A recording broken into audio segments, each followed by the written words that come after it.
help of Mughals. Like 1857 revolters took the help of Bahadur Shah Zafar. So they decided that now they should fade the Mughal past.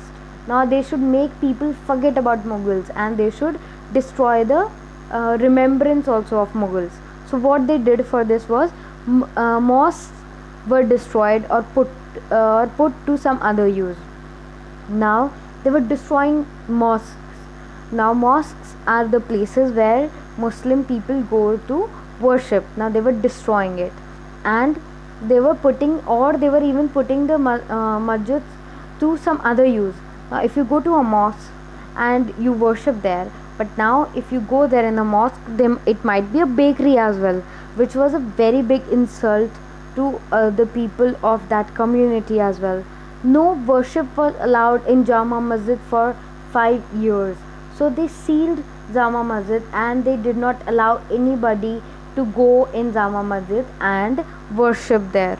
Britishers events were celebrated with great pomp and show to make people forget the Mughals.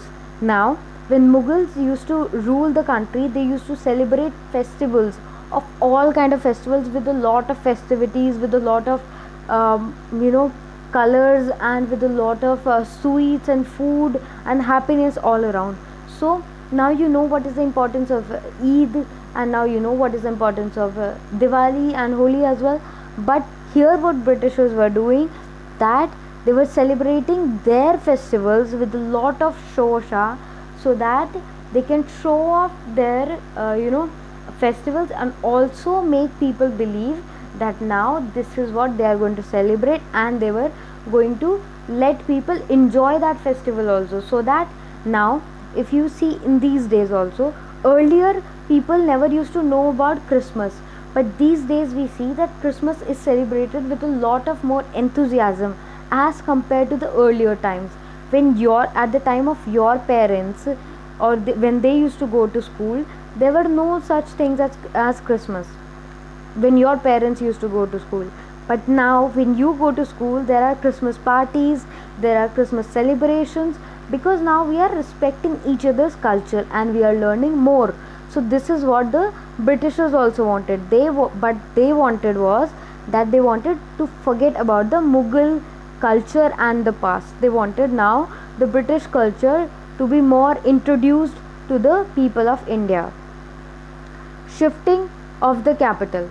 Now they decided in 1911 a Delhi Darbar was held to celebrate the coronation of King George V. During this event, Delhi was declared as the British capital. Now what happened, that there was a very big celebration in Delhi Darbar, where there was the ceremony for King George V, and there was also the Queen of England was introduced as the ruler of India.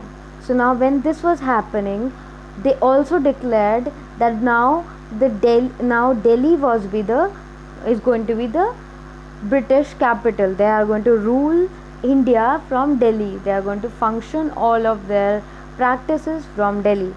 Now what they decided, now we have declared Delhi as the capital. So now Britishers were also supposed to make it look like a capital. They were also supposed to cultivate it and make it progress and make it a new thing, because they wanted to demolish and also forget the Mughal past. Because whenever you used to go in old Delhi, there was a lot of Mughal remembrance that you get, but they wanted to forget it. So now they started planning a new capital, where Edward Lutyens and Herbert Baker designed New Delhi. Now these were Edward Lutyens and Herbert Baker were two very famous architects who designed Delhi. So now the first thing that these two people did was that they made a King's Way, now which is known as Rajpath. Now you also know that on 26th of January, when we celebrate our Republic Day, the progression or the parade that Indian forces go with, it is also passed through the Rajpath. So now this was known as the King's Way earlier, and now it is known as Rajpath. This was the first thing that both of these architects designed. Now Viceroy Palace was made, and now it is called as Rashtrapati Bhavan, which means it is president's home.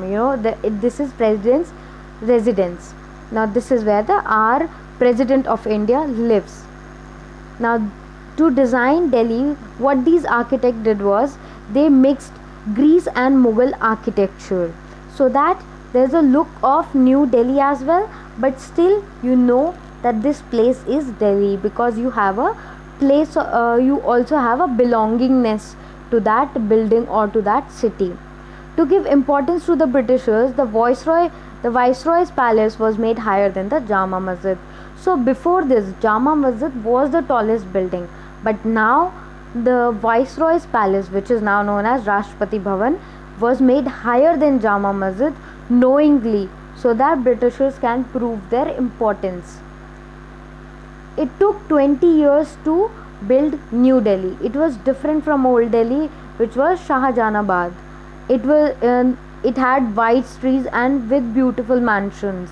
Like they had wide streets like Rajpath, and they had Viceroy's Palace, which was a magnificent building, and it had mansions all over it.